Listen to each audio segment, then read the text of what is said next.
행복한 교회 2020년 7월 12일 주일 예배. 마가복음 15장 21절에서 32절까지 말씀으로 믿음의 성장 조건이라는 제목으로 선우준 목사님께서 말씀을 전하십니다. 마가복음 15장 21절에서 32절. 마침 알렉산더와 루포의 아버지인 구레네 사람 시몬이 시골로부터 와서 지나가는데 그들이 그를 억지로 같이 가게 하여 예수의 십자가를 지우고 예수를 끌고 골고다라 하는 곳에 이르러 모략을 탄 포도주를 주었으나 예수께서 받지 아니하시니라. 십자가에 못 박고 그 옷을 나눌새 누가 어느 것을 가질까 하여 제비를 뽑더라. 때가 제3시가 되어 십자가에 못 박으니라. 그 위에 있는 죄패의 유대인의 왕이라 썼고 강도 둘을 예수와 함께 십자가에 못 박으니 하나는 그의 우편에 하나는 좌편에 있더라. 지나가는 자들은 자기 머리를 흔들며 예수를 모욕하여 이르되 아 성전을 헐고 사흘에 짓는다는 자여 내가 너를 구원하여 십자가에서 내려오라 하고 그와 같이 대제사장들도 서기관들과 함께 희롱하며 서로 말하되 그가 남은 구원하였으되 자기는 구원할 수 없도다. 이스라엘의 왕 그리스도가 지금 십자가에서 내려와 우리가 보고 믿게 할지어다 하며 함께 십자가에 못 박힌 자들도 예수를 욕하더라. 몇 년 전에 남자 사촌 동생이 결혼을 했습니다. 레스토랑을 하나 빌려서 가족들과 지인들 몇이 모여 조촐하게 스몰 웨딩 형식으로 결혼식을 진행하게 되었습니다. 그리고 주례는 사촌 동생의 아버지 되시는 그러니까 저의 이모부 목사님이 직접 하게 되었습니다. 사실 이모부 목사님이 주례를 하신다고 해서 좀 기대를 했습니다. 어릴 적에는 잘 몰랐는데 제가 목회를 하고 나서 보니 이모부가 이 설교를 참 잘하신다는 걸 알게 됐습니다. 그래서 나름 기대를 한 거죠. 아들을 위해서 정말 정성스럽게 주례를 준비하셨을 텐데 잘 기억해 두었다가 나도 나중에 주례할 때 좀 써먹으면 좋겠다. 그렇게 기대하는 마음으로 주례를 기다렸습니다. 그리고 이모부 목사님이 나오셔서 주례를 하기 위해 마이크를 잡으셨습니다. 그리고 아주 짧고 분명하게 그리고 조금은 떨리는 목소리로 이렇게 말씀하셨습니다. 아들, 예수 잘 믿어라. 그것뿐이었습니다.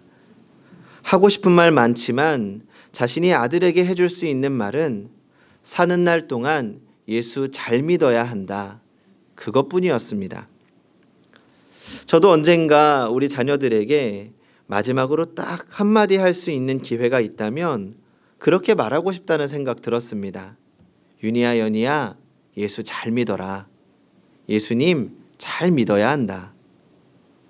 그리고 제가 목회를 하면서 가장 중요하게 생각해야 하는 것도 이 부분이라는 생각이 들었습니다. 하나님께서 나에게 맡겨주신 성도들 예수님 잘 믿을 수 있도록 돕자. 그게 내 역할이다. 그래서 오늘 우리 성도님들께도 분명히 말씀드리고 싶습니다. 성도 여러분, 예수 잘 믿으시기 바랍니다. 이것이 우리 인생에서 가장 중요한 일입니다. 성경에서 예수님이 칭찬하신 것은 단 한 가지, 믿음입니다. 신분과 지위, 재주와 능력, 그 어떤 것도 칭찬의 대상이 아니었습니다. 가나안 여인에게는 여자여 내 믿음이 크도다 내 소원대로 되리라 라고 하셨고 가버나움의 백부장에 대해서는 내가 진실로 너희에게 이르노니 이스라엘 중 아무에게서도 이만한 믿음을 보지 못하였노라 라고 하셨습니다. 문제는 우리가 사는 세상이 예수 잘 믿기 힘든 세상이라는 겁니다. 세상에서 살다 보면 우리의 믿음이 너무나 약해 보입니다. 그래서 때로는 나에게 믿음이 있는 것인지 내가 그리스도인인지 자신도 없어지고 헷갈리기도 합니다. 그러나 분명한 것은 이처럼 우리의 믿음이 연약함에도 불구하고 그럼에도 불구하고 우리에게는 믿음이 있다는 것입니다. 몸도 피곤하고 할 일도 많지만 만사를 제쳐놓고 이 예배의 자리에 나온 것이 믿음이 있다는 증거입니다. 늘 생활비가 부족하지만 정성스럽게 오늘도 헌금을 준비해서 하나님께 드리는 것도 믿음이 있다는 증거입니다. 마음속에 있는 생각과 소원을 하나님께 기도를 통해 아뢰고 기대하는 것도 믿음이 있다는 증거입니다. 하나님 없이는 살 수 없고 하나님 없는 삶은 생각조차 할 수 없는 지금도 믿음이 있다는 증거입니다. 다만 이 정도로는 부족합니다. 좀 확실하고 분명한 믿음이 있으면 좋겠습니다. 그러면 우리의 믿음이 생기고 믿음이 성숙하고 성장하는 과정은 어떤 것일까요? 오늘 본문을 통해서 우리의 믿음이 어떻게 생기는지, 어떻게 성장해 가는지 생각해 보려고 합니다. 본문에는 예수님의 십자가를 전후해서 두 부류의 사람들이 등장합니다. 한 부류는 십자가에 달리신 예수님 주변 사람들입니다. 그들은 29절에서는 지나가는 자들이라고 되어 있고 31절에서는 대제사장들과 서기관들입니다. 이들은 십자가의 예수님을 희롱했습니다. 그런데 그들의 희롱하는 말을 보면 믿음에 관한 언급이 나옵니다. 31절과 32절을 같이 읽어보겠습니다. 31절과 32절 같이 읽어보겠습니다. 시작. 그와 같이 대제사장들도 서기관들과 함께 희롱하며 서로 말하되 그가 남은 구원하였으되 자기는 구원할 수 없도다. 이스라엘의 왕 그리스도가 지금 십자가에서 내려와 우리가 보고 믿게 할지어다 하며 함께 십자가에 못 박힌 자들도 예수를 욕하더라. 그들은 예수님께서 힘도 써보지 못하고 십자가에 매달린 것을 조롱했습니다. 그러니까 이스라엘의 왕이라면 그렇게 맥없이 십자가에 달려서는 안 된다는 것이 그들의 생각이었습니다. 그런데 예수님은 너무도 처절하게 십자가에 달리셨으니 예수가 왕일 리 없고 구원자일 리도 없었습니다. 그래서 그들은 말했습니다. 이스라엘 왕 그리스도가 지금 십자가에서 내려와 우리가 보고 믿게 할지어다. 그러니까 자신들로 하여금 예수님이 진정한 구원자요 메시아로 믿게 하려면 우리에게 뭔가 보여줘야 된다는 겁니다. 그러니까 이걸 위해서 지금 어디 십자가에서 한번 내려와봐 라고 하는 거죠. 그러니까 한마디로 지금 우리에게 우리의 눈앞에서 놀라운 기적을 보여주면 우리가 믿겠다라고 하는 겁니다. 이런 생각은 믿음이 연약한 우리에게도 동일하게 가지고 있는 부분인 것 같습니다. 만약 우리가 기도하면 병든 사람이 벌떡벌떡 일어나면 당장 일어날 것 같습니다. 믿을 수 있을 것 같습니다. 우리가 기도했을 때 망했던 사업이 당장 일어난다면 믿을 수 있을 것 같습니다. 믿지 않는 사람들도 우리에게 뭔가 보여주면 믿겠다고 말합니다. 그러면 성도 여러분, 기적을 보면 다 믿게 되는 걸까요? 제가 전에 섬기던 교회에서 한 집사님이 저에게 이렇게 물어본 적이 있습니다. 전도사님, 하나님께서 왜 사람들에게 기적을 안 보여주시는지 모르겠어요. 하나님 딱 나타나셔서 기억 보여주시면 놀랍게 하시면 사람들 다 믿을 텐데 말이에요. 그리고 저도 뭔가 하나님 저에게 특별한 기적, 특별한 사인을 보여주시면 더 열심히 신앙생활을 할 수 있을 것 같아요. 그래서 제가 뭐라고 했을까요?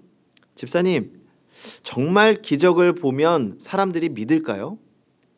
이스라엘 백성들 생각해 보세요. 애굽에서 노예로 살 때 하나님이 기억 보여주시면서 구출해 주셨어요. 홍해도 건넜어요. 만나와 메추라기도 먹었습니다. 그런데 그들이 하나님 잘 믿었나요? 그러자 집사님도 그러게요 하면서 수긍하시더라고요.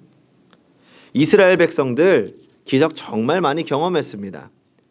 그런데 모세가 십계명 가지러 간 사이에 우상을 만들질 않나? 가나안으로 12명의 정탐꾼을 보내었더니 그 중에 10명은 하나님께서 자신들을 죽일 거라고 원망했습니다. 하나님께서 자신들을 도울 거라고 믿음으로 말한 사람은 딱 2명, 여호수아와 갈렙뿐이었습니다. 수많은 기적도 믿음을 가져온 것은 아니었습니다. 예수님의 제자들은 어떻습니까? 예수님을 따라다니면서 병든 사람들이 고침을 받고 장애인이 온전해지고 귀신이 쫓겨나가고 바다가 잠잠해지고 죽은 사람이 살아나는 것을 보았습니다. 그 누구보다 예수님 곁에서 기적을 많이 체험한 사람들입니다. 하지만 막상 예수님께서 겟세마네 동산에서 잡히실 때 그들은 다 도망갔습니다.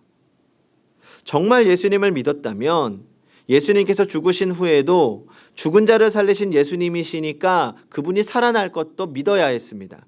하지만 그들은 믿지 않았습니다. 마가복음 16장 11절은 다음과 같습니다. 그들은 예수께서 살아나셨다는 것과 마리아에게 보셨다는 것을 듣고도 믿지 아니하더라. 그래서 예수님께서는 그들의 믿음 없음을 꾸짖으십니다. 마가복음 16장 14절을 제가 읽어보겠습니다. 그 후에 11 제자가 음식 먹을 때에 예수께서 그들에게 나타나사 그들의 믿음 없는 것과 마음이 완악한 것을 꾸짖으시니 이는 자기가 살아난 것을 본 자들의 말을 믿지 아니함일러라. 그러니까 이렇게 보면 기적을 보았다고 해서 믿음이 생기는 것은 아닌 것 같습니다. 그런데 본문에는 매우 특이한 또 다른 한 사람이 등장합니다. 그는 구레네 사람 시몬입니다. 본문에서 그에 대한 언급은 단 한 절뿐입니다. 21절을 같이 읽어보겠습니다. 21절 시작. 마침 알렉산더와 루포의 아버지인 구레네 사람 시몬이 시골로부터 와서 지나가는데 그들이 그를 억지로 같이 가게 하여 예수의 십자가를 지우고. 지금 시몬도 역시 지나가는 사람이었습니다. 그런데 수많은 지나가는 자들 중 한 사람이었던 시몬이 이 성경에서 특별한 존재로 부각되는 이유가 무엇입니까? 시몬도 그저 유월절의 순례자로서 예수님이 십자가 지고 올라가실 때 그냥 그 옆을 지나가던 한 사람이었는데 다른 사람들과 다른 이유가 무엇입니까? 그것은 그날 시몬이 예수님께서 십자가를 지고 가시던 그 고난의 길, 비아 돌로로사의 처음에는 하나의 엑스트라로 등장했지만 나중에는 주인공이 되었기 때문입니다. 어떤 주인공이 되었습니까? 한마디로 그와 그의 가정이 예수님을 믿게 된 것입니다. 로마서 16장 13절을 제가 읽어보겠습니다. 주 안에서 택하심을 입은 루포와 그의 어머니에게 문안하라. 그의 어머니는 곧 내 어머니니라. 잘 아시는 것처럼 로마서는 바울 사도가 주후 57년경에 로마 교회로 보낸 편지입니다. 그런데 바울 사도는 루포와 그의 어머니에게 인사를 드리고 있습니다. 여기 루포가 누굽니까? 다름이 아니라 시몬의 아들입니다. 본문 마가복음 15장 21절을 다시 보십시오. 마침 알렉산더와 루포의 아버지인 구레네 사람 시몬이라고 말합니다. 예수님께서 십자가를 지시고 나서 약 한 25년 정도 흐른 후에 시몬의 가정은 완전히 변해 있습니다. 그의 가정은 로마로 이주해서 살고 있었고 시몬의 아내와 아들 루포는 로마 교회에서 존경받는 성도가 되어 있었습니다. 심지어 바울은 시몬의 아내를 가리켜서 내 어머니라고 표현할 정도로 극도의 존경심을 표하고 있습니다. 그러면 시몬은 어떻게 믿음을 가지게 된 것일까요? 앞에서 언급한 대제사장이나 서기관들의 말대로 한다면 예수님이 십자가에서 내려오는 것을 보아야만 믿음을 가질 수 있는데 그렇다고 그리고 예수님은 십자가에서 내려오지 않으셨고 그대로 죽으셨는데 시몬이 어떻게 믿음을 갖게 된 걸까요? 철저하게 십자가에서 죽어가는 예수님, 너무나 힘없고 연약한 예수님을 보았는데 어떻게 믿음이 생긴 걸까요? 우리는 두 가지 대답을 할 수 있습니다. 하나는 그가 부활하신 예수님을 보았기 때문이라는 겁니다. 아마도 그는 예수님께 승천하실 때 그 모습을 보았던 500여 명의 사람들 중 한 사람이었을 것입니다. 그래서 부활하신 예수님을 믿게 되었을 가능성이 있습니다. 그러나 이것이 완전한 대답은 아닙니다. 왜냐하면 대제사장이나 서기관들도 예수님께서 부활하셨다는 이야기를 못 들은 게 아니기 때문입니다. 그들도 정말 예수님이 부활하신 게 맞는지 확인하려고만 했다면 얼마든지 부활하신 예수님 볼 수 있었습니다. 그러나 그들은 예수님의 부활에 관심이 없었습니다. 아니 오히려 예수님이 정말 부활하셨을까 봐 걱정했습니다. 그래서 무덤을 지키던 군인들에게 돈을 주어서 제자들이 예수님의 시신을 훔쳐갔다고 거짓 소문을 퍼뜨리게 한 사람들이 바로 그들이었습니다. 그들은 예수님께서 부활하셨다고 해서 믿을 사람들이 아니었습니다. 예수님의 부활 여부와 상관없이 그들의 마음은 예수님을 향해 근본적으로 닫혀 있었습니다. 그러므로 만약 시몬의 마음도 닫혀 있었다면 설령 부활하신 예수님을 보았다고 해도 믿음을 가질 수 없었을 것입니다. 중요한 것은 그의 마음이 열렸고 예수님이 믿어진 겁니다. 그러니까 어느새 자기도 모르는 사이에 예수님께서 그의 마음에 들어오신 겁니다. 여기서 믿음이 생긴 두 번째 이유를 말할 수 있습니다. 믿음은 성령님의 역사를 통해서 생겨난 것입니다.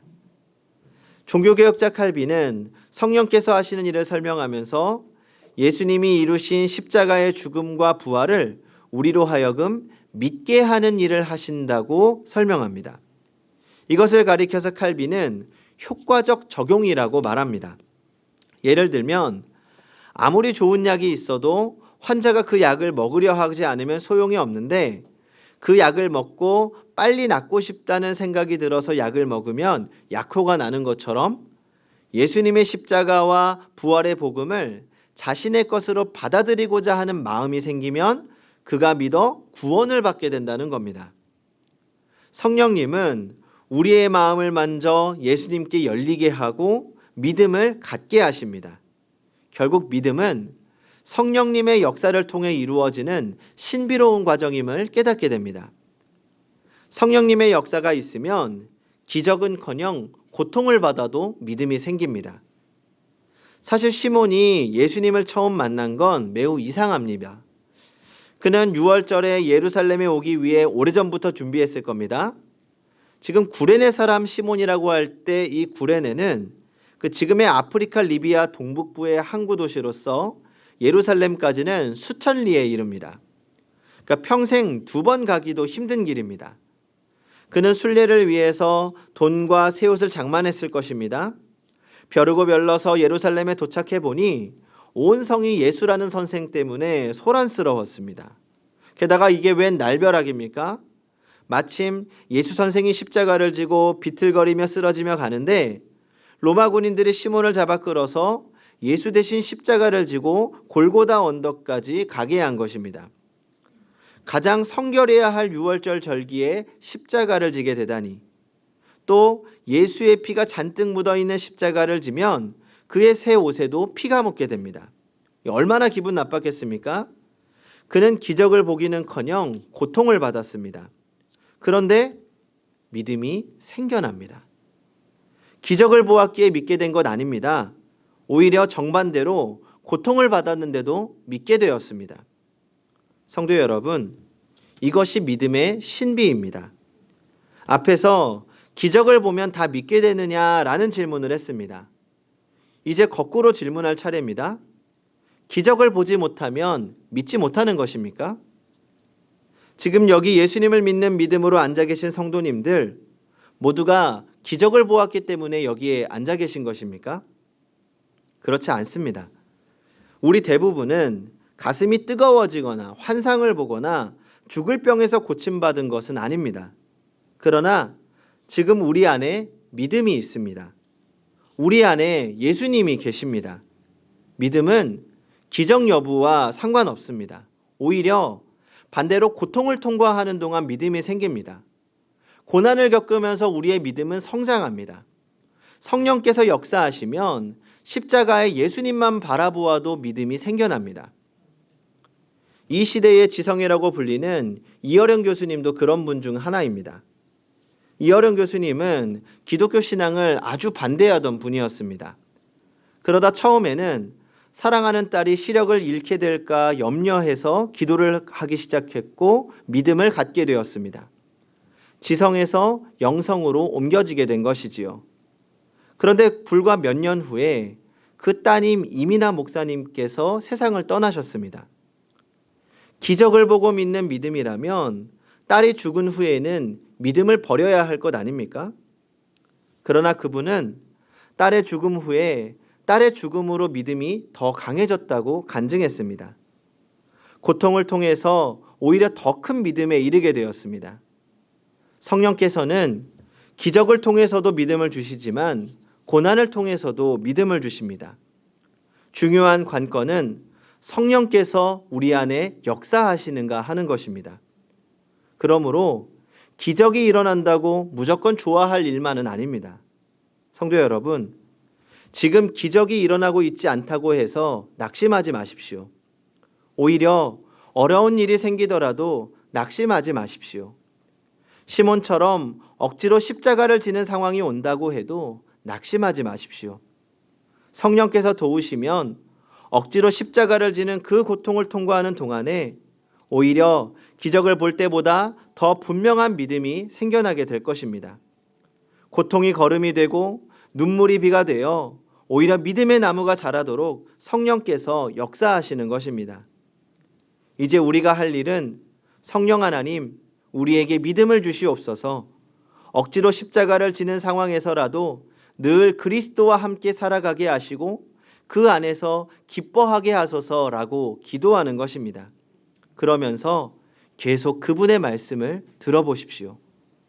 그리고 우리도 이렇게 고백해야 합니다. 내가 그리스도와 함께 십자가에 못 박혔나니 그런즉 이제는 내가 사는 것이 아니요 오직 내 안에 그리스도께서 사는 것이라. 우리의 작은 믿음이 큰 믿음으로, 불확실한 믿음이 확실한 믿음으로, 약한 믿음이 강한 믿음으로 성장할 줄 믿습니다. 성도 여러분, 지금 우리는 크고 작은 믿음의 위기를 겪고 있습니다. 그러나 이 모든 시간이 지나 우리의 믿음은 더 굳게 자랄 것입니다. 하나님을 붙잡고 하나님만 바라보십시오. 성령님의 도우심을 구하십시오. 그렇게 날마다 주님 안에서 그 믿음이 성장하는 성도님들이 되시기 바랍니다. 기도하겠습니다. 우리에게 믿음을 주신 하나님 감사합니다. 그 믿음으로 살게 하시고 또 그 믿음으로 승리하게 하심을 감사드립니다. 세상에서 그 믿음을 지키기 어려운 순간도 많이 있음을 고백합니다. 허나 그 모든 상황이 우리의 믿음을 성장하게 하는 기회가 되게 하여 주시옵소서.